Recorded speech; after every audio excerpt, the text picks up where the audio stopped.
Sekali lagi saya ingatkan kepada para panelis, 5 minit sebelum habis waktu masing-masing akan dibunyikan loceng sekali.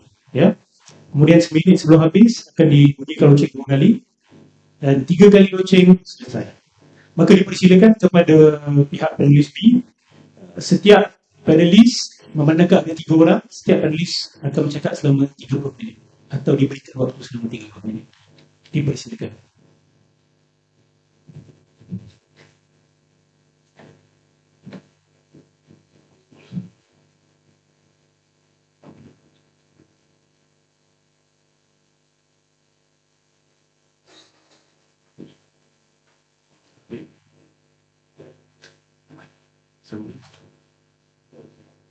Laptop sebenarnya. Ya. Sama-sama. Bismillah. Assalamualaikum warahmatullahi wabarakatuh. أعوذ بالله من الشيطان الرجيم بسم الله الرحمن الرحيم إن الحمد لله نستعينه ونستغفره ونؤمن به ونتوكل عليه ونعوذ بالله من شرور أنفسنا ومن سيئات أعمالنا من يهده الله فلا مضل له ومن يضلله فلا هادي له أشهد أن لا إله إلا الله وحده لا شريك له وأشهد أن محمدا عبده ورسوله اللهم صل على سيدنا محمد وعلى آله وصحبه أجمعين وبارك وسلم. بسم الله الرحمن الرحيم والعصر إن الإنسان في خسر إلا الذين آمنوا وعملوا الصالحات وتواصوا بالحق وتواصوا بالصبر صدق الله العظيم. قال رسول الله صلى الله عليه وسلم ما يريد الله به خيرا يفقه في الدين إنما أنا قاسم والله يؤتي أو كما قال صلى الله عليه وسلم. Alhamdulillah, syukur kita kepada Allah Subhanahu wa taala kerana masih lagi memberikan kita berbagai nikmat. Alhamdulillah diberikan kesempatan untuk kita berkumpul di sini untuk satu majlis yang sangat mulia lah, iaitu membahaskan tentang salah satu daripada usul Ahlussunnah wal Jamaah, iaitu mengenai ru'yatullah. Jadi saya ingin ucapkan terima kasih kepada pihak penganjur dan begitu juga kepada barisan panel yang saya muliakan Ustaz Matrus sebagai moderator, begitu juga Habib Ali, Biu Pais dan Bapak Asyik Ilahi, para asatidzah sekalian dan hadirin-hadirat sekalian. Goyang. Jadi sebelum kita mulakan, kita buka dulu dengan bacaan Ummul Kitab Al-Fatihah.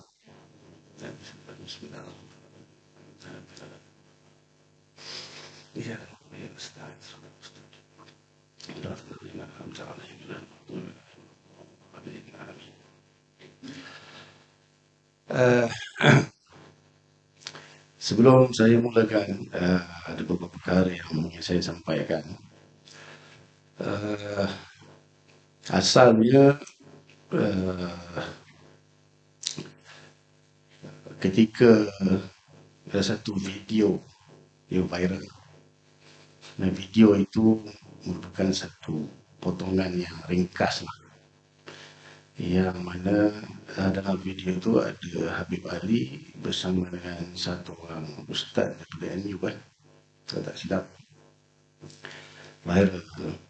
Dalam video itu yang saya sampailah pada saya, lagi scroll Facebook tu, dengarlah. Lepas tu ustaz misalnya melihat Allah di akhirat macam mana.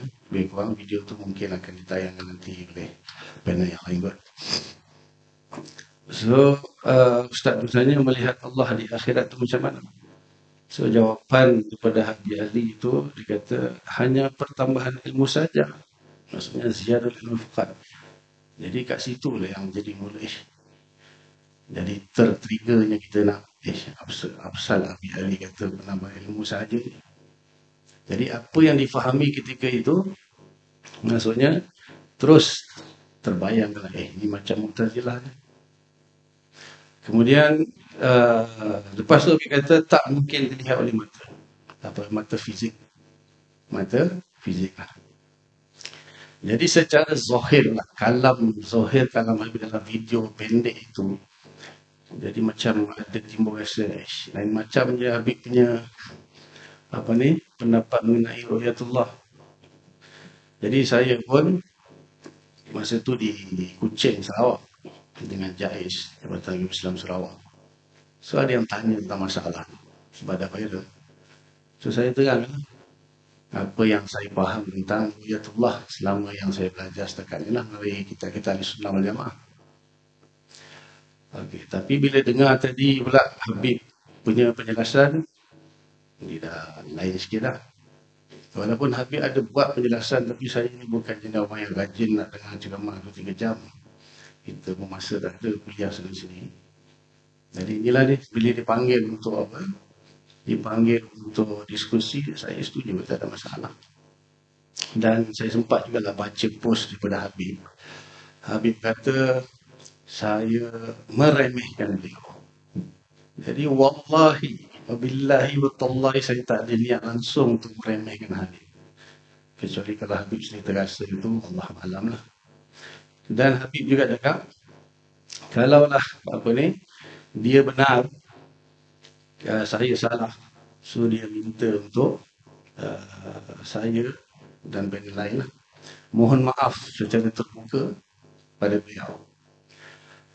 Di sini saya sebut, kalaulah saya betul sekalipun Habib salah. Misal, kalau saya tak ada masalah, saya boleh minta maaf dekat Habib 1000 kali pun tak ada masalah. Sampai saya mati, sampai Habib mati pun saya boleh minta maaf, hai kalau bina. Sebab dia keturunan Rasulullah. Kita kena muliakan dia. Bukan masalah kita, tak ada niat pun nak meremehkan dia. Cuma bila kita dengar video tu, bukan saya lah, saya rasa semua. Apa dia?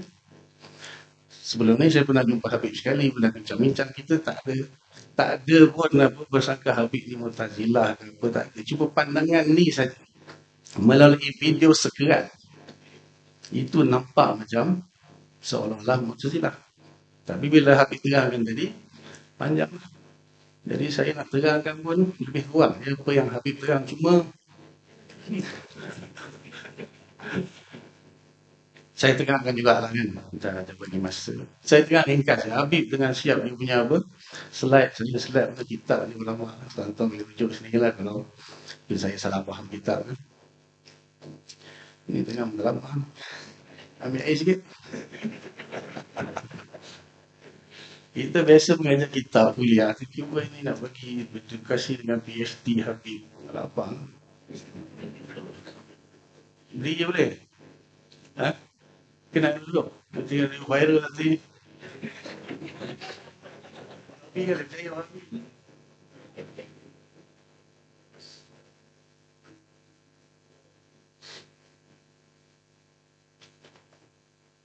Kalau Habib dia viral, tengok tu. Dari Sunnah minum beli.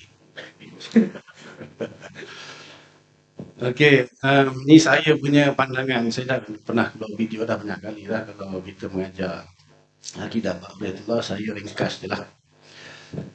Okey, apa makna ru'yah? Habib dah terangkan dah secara ada. Tuan-tuan boleh refer je. Ru'yah dengan makna itulah ru'yah basariyah hissiyah. Itu jelas. Sekarang ni kan saya tengok tuan-tuan, tuan-tuan tengok saya. Panggil ru'yah. Ada ru'yah bermakna ilmu juga. Iaitu dalam Al-Quran Allah kata alam tarakai fafa'al rabbuka bi ashabil fil kan. Jadi takkanlah Allah tanya Nabi apakah kamu tidak melihat bagaimana kami buat pada tentera bergajah. Nabi pun tak lahir lagi. Awalam yaral ladzina kafaru anna samawati wal ardh kanata ratqan fafataqnahuma. Setengah kata itu teori Big Bang kan. Jadi orang kafir pun tak wujud lagi masa tu. So yara dengan makna ya'lamu. So tak ada masalah ru'yah dengan makna ilmu. Begitu juga ru'yah dengan makna melihat dalam mimpi. Hadis Sahih Bukhari kitab yang pertama sekali pada wahyu kan. Ru'yatu salihah kan, antara awal amatan terkenalnya ru'yah dengan makna melihat dalam mimpi. Dan Syekh Said Budah pun dalam Abi Ali lah nukil tadi kan makna ru'yah macam-macam. Kemudian ru'yah yang kita maksudkan di akhirat, melihat Allah Ta'ala ini, apa yang saya faham ialah ru'yah yang khasah. Ru'yah yang khasah. Jadi ringkasnya dalam hadis Sahih Muslim Imam Nawawi dah jelaskan. Uh, semua ahli syurga akan berkumpul berdekatan ataupun di syurga Adnan, ada hadis yang Sahih Muslim. Kemudian Allah Ta'ala akan ciptakan satu kekuatan, kuwah khasah untuk melihat Allah. Ini yang berlaku kepada ra'i. Sebab dalam masalah ru'yah ni kita ada tiga lah. Satu ra'i, yang kedua mar'i, yang ketiga ru'yah tu sendiri. Ra'i ahli syurga, mar'i Allah Ta'ala. Ru'yah tu proses kita melihat Allah tu.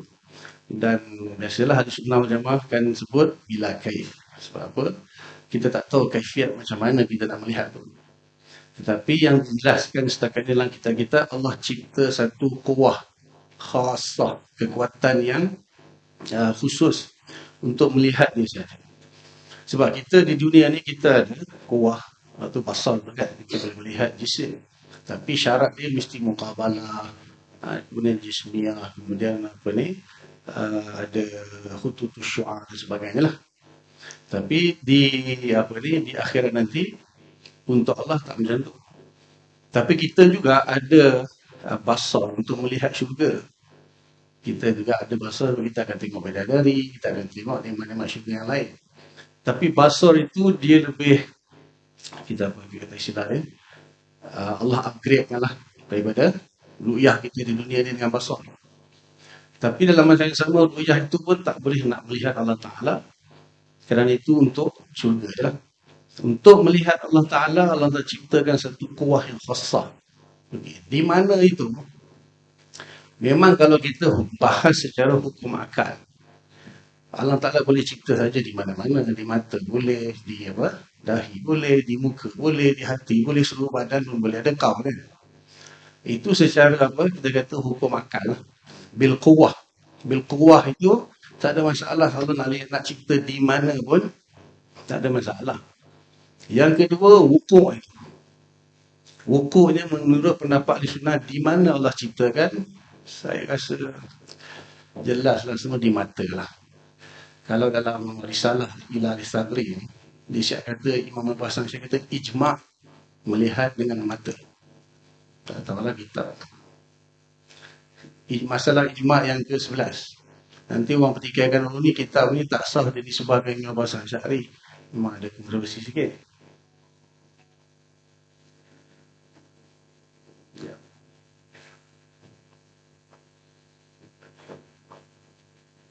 Ijma' al-hadi ashar. Ijma' yang ke-11. Ajma'u ala anna al-mu'minina yarawna Allah azza wa jalla yawm al-qiyam bi'a'yuni wujuhihim ala ma akhbaru bihi ta'ala fi qawli ta'ala wujuhi yawma izin nadhirah ila rabbiha nadhirah. Bukan kita mesti di mata. Dia beza, tuan-tuan fahamkan. Bil quwwah dengan bil fa'al tu kan beza. Bil quwwah ni mana-mana boleh. Habib pun datang banyak kali, tak semesti di mata, tak semesti di mata. Ya betul. Dan salah seorang panel kita, Baba Hashid, dia kata wajib di mata sebab dia cerita pasal wukuk. Wukuk tu wajib di mata sebab dia kata ijma'. Dan semua kitab majoriti semua, kalau nak nukil tu, tuan-tuan tengok sendirilah. Daripada Bakar Bakilani, Imam Ghazali dalam Ihya, dalam kitab Mahabbah. Kemudian mutaakhirin lah. Lagi banyak lah yang sebut dengan mata. Hasyah Al-Suki pun sebut dengan mata. Bila kita sebut dengan mata, ini kita cerita wukuk. Bukan kita cerita imkan. Kalau imkan di mana saja boleh tu semua faham je. Saya tak ada hilaf, tak ada sunnah. Cuma yang kita menekankan, kita kata di mata bukanlah wajib di mata. Boleh di mana saja secara imkan ataupun bil quwwah. Tapi wukuknya di mata. Sebab Syekh Fathullah pun sendiri dalam syarah Pidato Hawiyah, dia kata berdasarkan ayat dengan hadis memang di mata. Yang munasibnya lebih kuat dengan mata. Tapi tak adalah maksudnya bila kami sebabkan di mata, maksudnya nak bantai Habib ini kata dia menafikan wukuk dengan mata. Sebab saya nampak penekanan yang Habib buat kepada bil quwwah tadi. Tak semestinya di mata, tak semestinya. Kami setuju. Saya tak tahu lah kalau ada yang tak setuju. Kita setuju. Bil quwwah boleh di mana saja, tak mesti dengan mata. Tapi wukuk dengan mata lah. nukilan-nukilan ada. Walaupun ada setengah ulama macam tak bahas sangat. Tak penting itu furuk. Memang betul lah kata Habib itu dengan mata itu furuk saja. Yang penting boleh melihat. Okey. Untuk Allah pula al-mar'i. So dalam hadis dalam Sahih Muslim juga Imam Nawawi Imam Muslim kata wa yakshiful hijab. Itu sahaja yang kita fahamlah. Ya, untuk Allah Taala al-mar'i itu Allah tidak datang masuk syurga ke apa seperti mana yang mujassimah punya pegangan. Kita tak pegang macam tu. Sebab Allah Taala kan mukhalafah lil hawadis. So apa yang berlaku Allah singkapkan hijab. Baru dengan kekuatan yang Allah bagi pada menurut ni dengan di mata, maka kita akan dapat melihat Allah Taala. Jadi sebab tu Imam Taftazani pun dia sebut ru'yah ni dengan mana inkishafut tam. Sebab masyhur lah, saya tak tahu lah, saya rasa hampir semua kitab sebut inkishafut tam. Bila dengar ziyadatul ilm tu jadi macam kita macam agak pelik sikit lah. Tapi bila Habib terangkan tadi, kita faham lah mana dia guna istilah ziyadatul ilm. Cuma saya tak tahulah, kalau apa yang saya faham, kalau ilmu itu idrak bil akal, kalau ru'yah itu idrak bil basar. Jadi saya tak pasti adakah Habib dia isbat dua-dua atau salah satu saja. Sebab kami pun tak nafi ziyadatul ilm, sebab apa? Natijah daripada kita melihat dengan basar akan bertambah ilmu. Itu tak ingkar. Tapi adakah Habib juga mengisbatkan apa ni idrak bil basar itu? Syekh saya pun dalam ni dia beritahu ilmu pun inkishaf, sama pun inkishaf, basar pun inkishaf. Jadi kita nak isbatkan ru'yatullah ni maknanya ada satu proses kita melihat, bahasa Melayu lah. Bahasa Melayu melihat. Tapi bukan melihat hissiyah yang sekarang ni yang akan melazimkan mar'i itu berjisim, berjihad dan sebagainya, muqabalah. Itu dia yang nak kepastian lah. Sebab saya dengar tadi pun seolah-olah, saya tak pasti, macam seolah-olah hanya ziyarat ilmu saja. Tak ada apa, idrak bil basar tu macam bukan tak ada. Nanti kita dengarlah, nanti kita siap macam mana. Lepas tu Habib tekankan ziyarat ilmu itu memang lazat. Ya, memang betul. Bila berlaku idrak bil basar akan berlaku juga ziyadah fil ilm. Kita tak nafi yang tu. Macam kita lah, kita tahu satu benda, lepas tu kita tengok bertambah lagi kan kelazatan, dua-dua lagi lazat. Kan? Dia tengok isteri dia, dia dapat tahu dia kenal dia kan, lepas tu dia tengok, lagi lazat tak? Dua-dua lazat. Tak ada, tak perlu nak tarjih ini lebih lazat daripada ini lebih lazat ini. Bagi saya dua-dua lazat. Kalau satu je tak sempurna. Lepas tu tadi kan kamal pada ilmu. Jadi itu je isu dia saya rasa. Yang kalau saya terkejut hanya ziyadatul ilmu faqat. Seolah-olah macam idrak bil basar itu tak berlaku. Seolah-olah. Tapi wallahualam nanti kita tanya balik lah. Habis kalau Habib kata idrak bil basar berlaku, tak ada masalah. Itu je isu dia. Cukup? Ha? Sebab semua Habib dah jelas lah apa yang dia sebut tu, semua dah ada. Apa yang kita nak bawa pun itu je. Cuma itu saja. Adakah ziyadatul ilmu sahaja atau bersamaan dengan idrak bil basar, itu saja. Dan basar itu kalau menurut kita di mata lah. Betul dia kata basar itu lain, ain itu lain. Ain itu kan alam. Basar dia kan awal ataupun arad. Allah beri cerita di mana saja, tapi itulah majoriti ataupun bahkan kalau ikut kitab ni ijma' di mata. Itu yang nak tahu. Yang lain sama aja. Kita bukan Wahabi. Semua nukilan semua kita ahli sunnah. So nak ingkar apa lagi? Cuma nak tahu tu je. Ada tak idrak bil basar? Melihat lah, tapi bukan melihat macam sekarang ni. Ziyadatul ilmu setuju. Kami tiga-tiga setuju ziyadatul ilmu. Mesti berlaku ziyadatul ilmu kalau dah tengok. Takkan dah tengok tapi tak berlaku, tak tambah ilmu. Mustahil lah. Itu sahaja mahal nizak dia. Saya rasa cukup. Tak payah banyak-banyak. Mungkin PU tak sabar-sabar tu. Atau Rashid. Saya serahkan. Pertama saya nervous sikit nak cakap. Sebab depan ulama kita mengajar budak-budak awam-awam je. Ini depan ulama. Wallahu a'lam. Assalamualaikum warahmatullahi wabarakatuh. Waalaikumsalam warahmatullahi wabarakatuh. Terima kasih kepada Maulana Ihsan